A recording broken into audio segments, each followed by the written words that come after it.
I'm Guy, I'm 55. I've been an alcoholic for the last 35 years. For the first 10 years a functional alcoholic, and then slowly descending into being a non-functional alcoholic. That's when I decided I needed help, which is why I came into the Pavilion last year.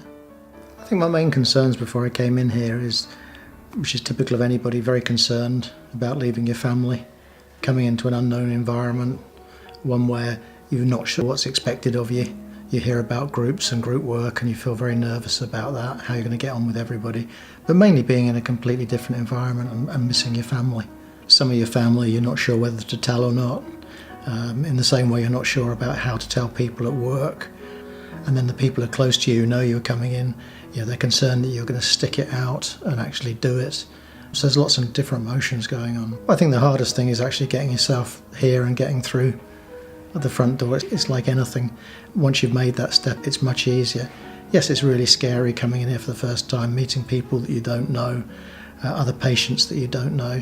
I was very scared, but the staff were great, and one of them stayed with me most of the time to make sure I was all right, to make you feel at home, if that's the right expression. My biggest concern was how it would be to actually come off the drink and how that would actually feel, what the medication was going to be like, how it would affect me. But the medication really replaced the effects of the alcohol. Nowhere near as bad as trying to stop on your own. The medication actually helped that. And you take it, I think it's either 3 or 4 times a day. And once you'd got the first couple of days over, it did start to get better, for sure. The group work that I'd heard about and what that actually involved, and whether I was going to have to bare my soul and all that sort of stuff, and expressing personal stuff to other people, those were all the sort of fears that I had.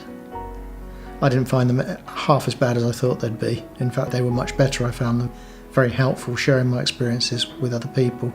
And what you find is your experiences aren't unique to you. Everybody's going through exactly the same thing. We talked a lot about the obvious stuff, the effect of drink and drugs on your body, and all the stuff that I guess most of us know a little bit about, and the emotional effects of using drugs both on yourself and those in your family and those around you. So yeah, very useful. So I think feel very vulnerable, but you're made to feel quite secure. There was a good routine, and I think you needed that.